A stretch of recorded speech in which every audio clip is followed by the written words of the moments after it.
Welcome, everyone, to Planetary Music Project. I'm Jefferson Glassie, Chief Spiritual Dude of the Planetary Gig Society, which sponsors this series and all of these Planetary Music Project episodes. My partner in crime, right over here, or there, Tara Linhardt, Yes, that's right. So here I am. the one and only, traveling the world. And I am pretty excited to share with you guys my next interview suspect, my next victim in my interview thing here. But down in the Floyd area, I got the pleasure of hanging out with, playing some music with, and interviewing Andrew Small. He's an award-winning musician. He actually, I believe, even won a mandolin championship in Australia as well as Whoa. in the United States. He's an artist in residence in the Crooked Road, and if that's not cool, I don't know what is. Mm-hmm.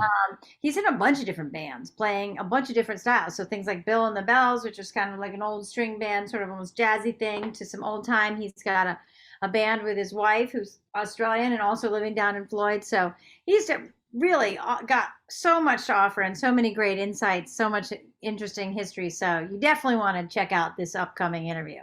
Yeah, this is really in such a great series, with Dylan Locke and then Fiddlin' Earl White and now Andrew Small. So I'm excited to see this last one too. So let's check it out. All right.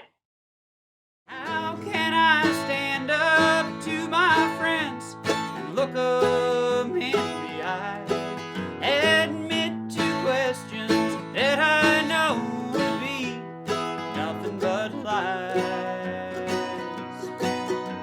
But you spent all your past times making me a clown. But if you're gonna cheat on me, don't cheat in our hometown.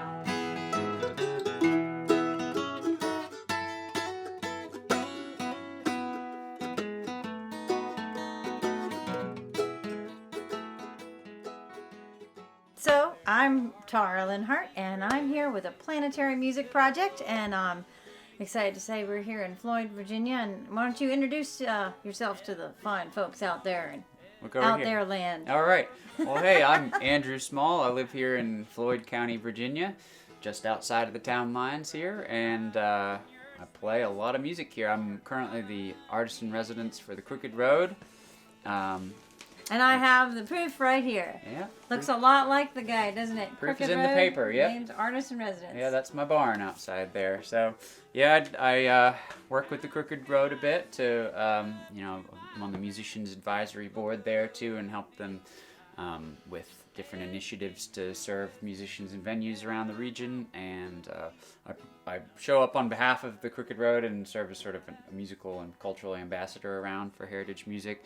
I recently got to play for the governor here at a meeting for the Appalachian Regional Commission, and we got to play at the State Fair for a few days here in Virginia, and fun stuff. So what kind of initiatives do you guys do with the Crooked Road? I mean, the Crooked Road's a great thing. Maybe you could tell us a little bit about just the short synopsis of it, because it does a lot. But yeah. I mean, what is the Crooked Road? Where is the Crooked Road? Well, the Crooked Road, it's hard to say exactly where it is, because it's I a always, concept, right? Yeah, I don't know that it's one straight. It's obviously not a straight road. It's almost more of a mental space as well as a physical space. Yeah, I feel like it maybe like splits off and has some places where it takes multiple routes, because I see signs all around here. I've not driven from one end to the other completely, but it runs throughout Southwest Virginia. I believe there's 22 counties in the service area for the Crooked Road. And the idea is that, there's so much of early country music history that sprang up in Southwest Virginia because of the rich culture of heritage music around here. All different varieties of music from different cultures that kind of converged in this region. You think about like Jimmy Rogers kind of stuff. You think about, Carter family and the Stanley brothers. You just think, how much music actually comes from Virginia. Yeah, and a lot of great country blues and like black traditions around this area too. Just down the mountain from here, there were, a lot of blues traditions. Who are some people that we should know that came from Southwest Virginia that? Oh man. Just to name a few for people out there. Yeah, well, some that you already know, obviously, like the Stanley brothers, the Carter family, but also, great people like Doc Boggs, that two-finger band from the far western coal fields there. and Texas Gladden, if you want to talk about some incredible ballad singing brought over from the Old English ballad singing traditions. There was great black musicians just down the mountain from here doing kind of the country blues and old time. I mean, they're picking banjos and guitars and playing harmonicas, but there's brothers called the Fodrell Brothers, and their father played as well, and they were recorded by the by Ferrum College. Did a great series of recordings on the black music traditions of the region, and a black banjo player down there, who did some really. Had some great finger picking called Louis Big Sweet Hairston. His nickname is Big Sweet. Oh no, I have not heard of him. I'm Big gonna have Sweet to look Hairston. him up. Yeah, there was a Smithsonian Folkways put out a collection of I believe it was called Black Banjo Songsters of I've heard of Virginia that. and I North heard of Carolina. that. C.C. Conway was Yeah, involved I in should putting that check that project out. Yeah. And so not everybody on there is from this region, but there's a handful that are from around here. And I think Louis Big Sweet Hairston was actually born maybe in West Virginia, but then moved here when he was still a young man and kind of lived in Henry County, which is just a county or two east of here.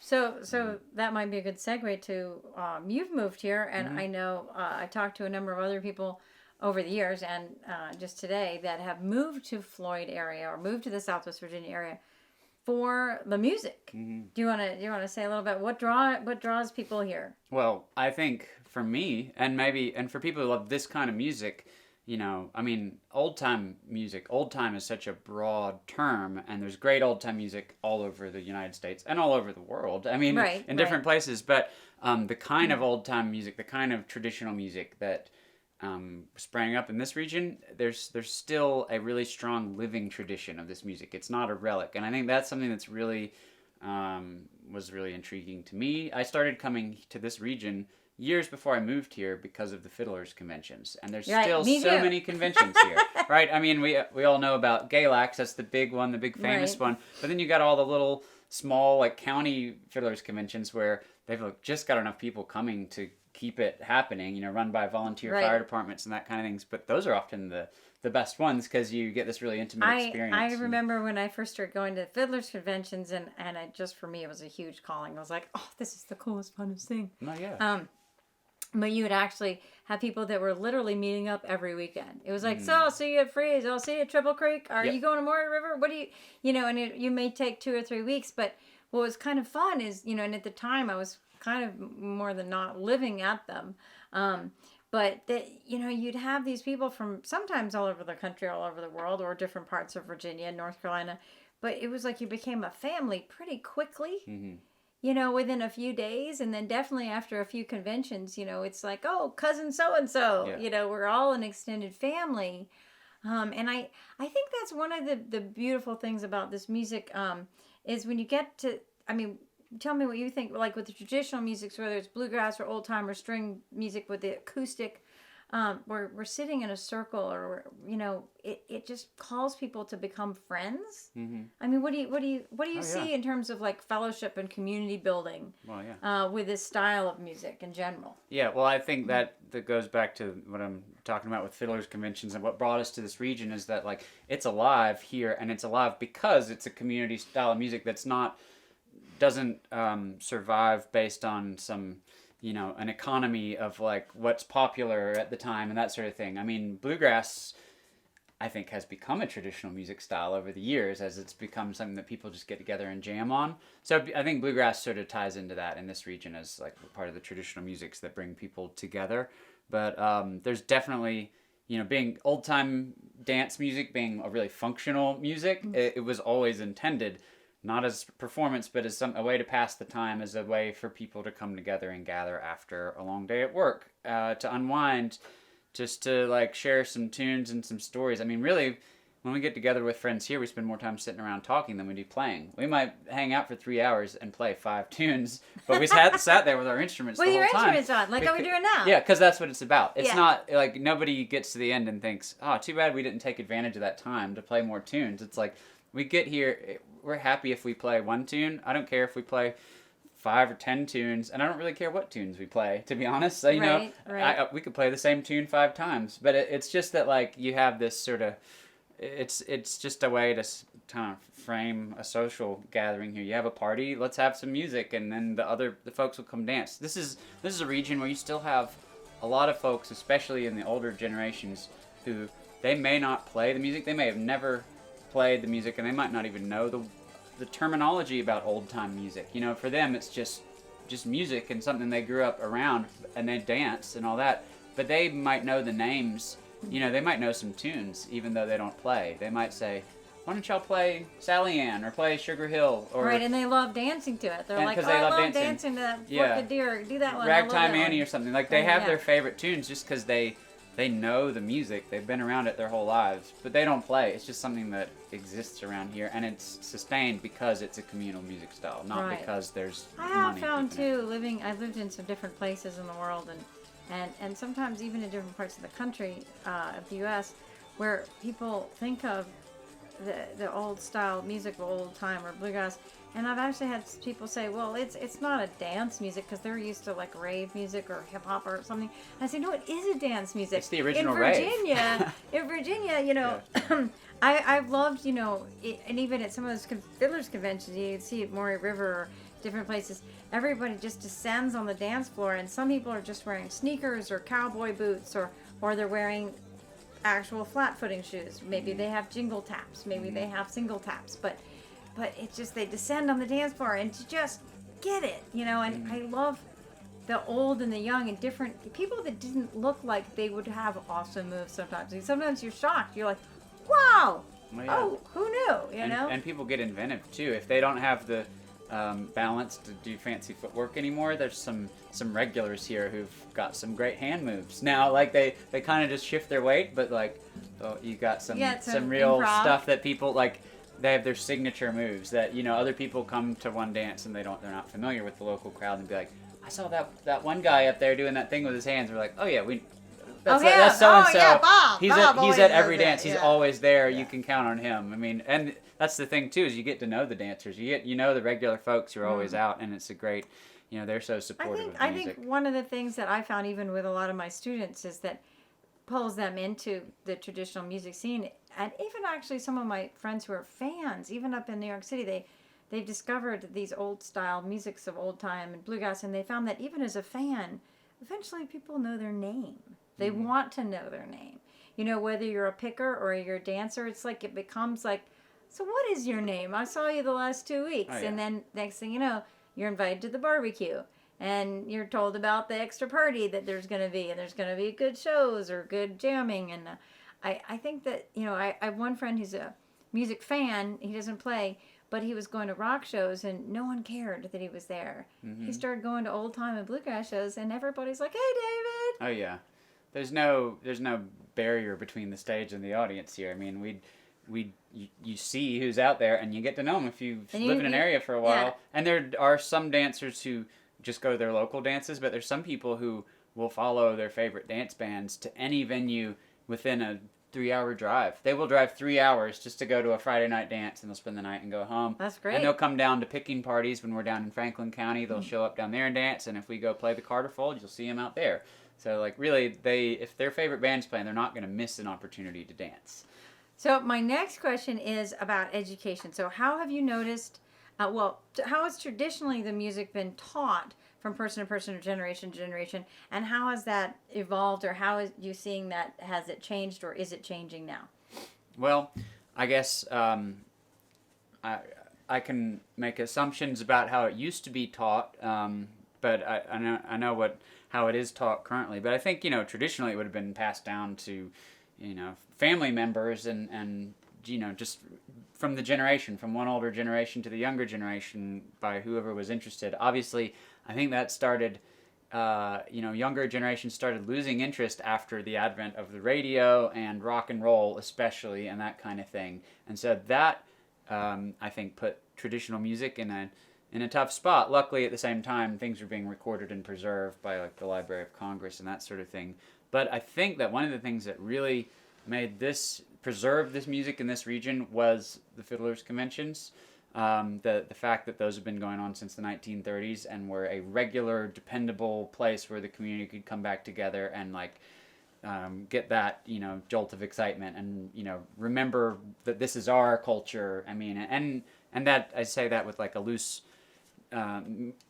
definition of our, because I think that it can be anybody who wants to come and be a part of it. I mean, I'm not from this region, but I feel like I'm a part of it. I feel like it belongs to me now as much as it belongs to my wife, who's from Australia, and it comes to this stuff, or anybody who wants to be a part of it. My husband, who's also from Australia, who's now getting into this stuff too. Right. I think it's a really open and accepting community, that anybody who comes along that wants to be a part of this, they just love that somebody else from another place takes an interest in it. And so I think that's good for sustaining the music, because it embraces outsiders and wants more people to come be a part of it. But now there are, there's a lot of education initiatives to keep the music going, like the Junior Appalachian Musicians Program that my wife teaches for here in Floyd County, and that's the JAM program. And there's chapters in most of the counties in Southwest Virginia, and some in northeastern Tennessee, and some in northwestern North Carolina. So sort of around this region, you'll find a lot of the JAM programs that basically it's an after-school program for children that does group lessons for kids from elementary through high school. So then they end up with peers that play too. Yeah. Because that's all about, you want friends to you play need friends with you. to play. It's not a whole lot of good if you learn to play If the you're fiddle the by only yourself one, at home, and you got nobody to play with. Yeah, you need friends to go to the fiddlers convention with. Like, you need a group that you feel like you belong to like, right. Well, you can always meet people there, but it totally helps. And and I think that peer pressure and that pure joy in playing with your toys. Yeah. Like, whether we're adults or we're kids, we are playing with toys, and we like to play with other people with our toys.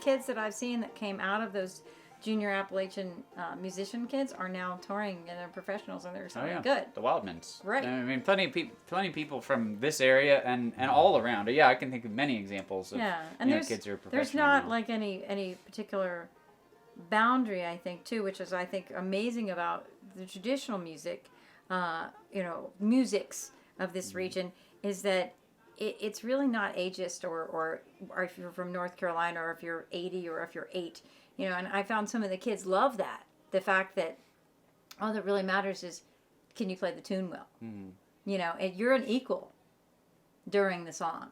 Yeah. Like, whether you're 80 or whether you're 8, if you got that song, you're in there. Mm-hmm. And you see that on a Friday night here when people are out jamming on the street. And you see the young kids jamming with the old folks. And on the dance floor, you see the same thing. Like, you'll see the youngest kid I know comes out is one of my guitar students, actually. And he'll be out there dancing with his hands in his pockets on a Friday night. A pocket dancer. A pocket dancer, yeah. But what is he? He's probably 8 or something like that. I mean, he's pretty little. But, yeah, you see kids from 8 up to kids all the way up to 90 or something, in their 90s. Kids, right, but our friend who's a 91-year-old is usually the last man standing out on the street on a Friday night jamming. He's out there playing the bass. And they still go out there in the fall like this when it's cold? Yeah, well, we'll see what happens tonight. Okay. This is the first week that it's really chilly enough that you might want to go inside. But up until now, people have been out every Friday night. Okay, so is there anything else you want to let folks know? I mean, that's pretty much most of my... Let's see. I guess... Well, no, I just like promoting fiddlers conventions as much as I can, because I really think that's a big thing. Well, we have a lot in common then. Yeah. And I know that's actually how I had always dabbled in playing, playing a little guitar, and I went to Galax for the first time, and that was it. Mm-hmm. I was like, I want to do this. Yeah, I would say maybe we could talk about bluegrass and old time music. Yeah, sure. The distinction between, and also how they both belong together. Absolutely, go ahead. Here. So I think that when we're talking about traditional music in this region, I'm thinking about the original traditional music styles that first developed, which would be more of the ballad singing traditions, and then the dance music traditions that sort of sprung up in the region, and that's what we think of now as old time music, playing fiddle tunes with our friends or playing dance music. But then bluegrass music obviously came from that later on with the advent of the radio and recording technology, and as a fusion of a few more popular music styles. So that was a popular music style in country music when it first sprang up. But I think at this point, I think that bluegrass has been around long enough and had its day in popular music, and it's certainly, I wouldn't call it popular music anymore. It's got its genre, it's got its place in the music genres out there, but it's also a traditional music form now, as far as I'm concerned, because enough people have learned this music and don't even know who wrote the songs and don't even know where they learned it anymore. They seem like they've been there forever. Yeah, it's just a body of tunes that people can get together and socialize over and share this music without even thinking of like I'm playing a cover of whatever. It's just something that people know now. Right. And so I feel like at this point it's fair to define that as a tradition, a music tradition that in this region has, because of how strong the dance music traditions and old time all these other music traditions were here, I think it was just a natural thing for people to absorb the bluegrass culture and pick up on that. So that's been going strong here since at least the 60s, I guess. With all these mountain bluegrass bands that were playing at Galax over the years. My favorite bluegrass, really, that kind of stuff. But I think that the traditional music has flavored the bluegrass around here. It's got a real edge to it, a real drive to it that's reminiscent of the dance culture. And same thing with the old time music here. You can tell it's been influenced a bit by the bluegrass. I think you definitely have a point, and I think also I've often played in bluegrass bands, but when my bluegrass bands get hired to play a dance, I think it's really good for you, because it makes you realize, well, we don't want to play that song. We want to play all good groove songs. We want to make sure we keep the dancers really feeling the groove, and I think that's good training, just to really, and having spent a lot of time in those old time circles, even when I play bluegrass, I know that groove, that deep inner groove. But old time, it just is. It's almost a haunting groove, and you get like into that tight circle. So if anyone hasn't actually experienced that, they should. Oh yeah, it is a trip. It's a trail trip. Yeah, sometimes dancers say that they can't dance to bluegrass, but I really think it just depends on who's playing playing the bluegrass. Who's playing the bluegrass? That's right. You can. Some bluegrass has the dance feel to it. Some of my favorite fiddlers and some of my favorite bluegrass, but I use the fiddle as a specific example. My favorite fiddlers are these guys who and gals who can play a tune. Like they can step up for the break with a bluegrass band around them, and it's bluegrass, but you could take it out of that context, and they could have played that exact same melody in an old time fiddle contest at Galax, and it would have been old time fiddle. Right. But you put a 3-finger banjo behind them and make it a break, and suddenly it's bluegrass. So setting and context. Yeah, but those I don't think there's hard lines around here, and I think that most of the old-time string band players here respect bluegrass music, and I think a lot of the bluegrass musicians have a respect for old-time music too. Yeah, and the cross-fertilizing and the influencing each other and sharing musicians. Sometimes people play an old-time gig, and then they play a bluegrass gig, and what you're asked to do. You're like, wait, what is tonight's gig? Are we old-time or are we bluegrass? Which instrument am I on? Yeah. Because a lot of us play different instruments, and you just know, it's kind of like, I explain this to some of my students, it's like when you're going out to dinner. If you're going out to a Mexican restaurant, you don't necessarily order the Vietnamese dishes. If you're going out to Vietnamese, you don't necessarily order the guacamole. So if you're going out and you're in an old-time jam session, get into the flavor of that old-time jam, or if you're doing swing, jazz, or country, or, they all have these great flavors. Yum. Yeah. It tastes like swing. It tastes like old time. It tastes like Cajun, Definitely. We don't, we play so much of all of those genres that we don't need to, we don't break them up in our minds when we're playing that stuff. It just depends who we're playing with and what we're playing for. And I think to us, like my wife and I, we think about this music as mainly, it's all old-time country music as far as we're concerned. It all blends together. And it all blends together, and then it's the function of whatever we're doing. If we're playing for a dance, we're going to play more instrumental tunes, and we're going to be thinking about the feel. We're going to need to play a waltz here and a two-step here, and those are going to be probably songs to break things up for the dancers and give them some different feels. But if we're on stage performing for a concert, we're going to be playing fewer tunes, more songs, and we can go into a wider variety of fields because there's not a bunch of dancers, expecting that we create that atmosphere for them. So, we think about what's the function, performance, or are we creating an environment for somebody? Okay, so I think we're probably good to go here. Thank you so much for sitting here with me. And again, you are the artist in residence. I'll see your fancy picture here, Andrew Swell. Yay! We're here in Floyd at your house here in this lovely house, beautiful farmland, rolling hills, in the beautiful autumn here. I'm Tara Linhardt for the Planetary Music Project, and thank you so much. Thanks, Tara. Wow, what a great series, and Andrew Small, what a great player too. Tara, this is so wonderful. What you put together, highlighting Floyd and the fabulous music community down there. Oh man, it was a real pleasure. I have to say, there's so many amazing people down there, and not just the people that were in the interviews, but just even the people that I was sitting near, standing near, talking to, dancing with. I mean, just seems like almost everyone in that region is really friendly. It's just everyone was like ready to talk, ready to say hi. Anyway, if you've never been down to the Crooked Road area of Southwest Virginia, if you've never traveled around to these little venues and these little great places, you got to. Yeah, I'm going to definitely check it out. I have not been there, but I'm going to definitely check it out. And so that wraps up this 3-part series of Planetary Music Project, the Floyd series with Tara Linhardt. We have had other programs that we've done, and I think there are more on the horizon. If you don't know, we don't talk about it too much, but the idea was, you remember the Anthony Bourdain show, and he'd go around the world talking, looking for different kinds of food and people and all, and we thought, we put our brains together and said we should do something like this for music. That's right. That's right.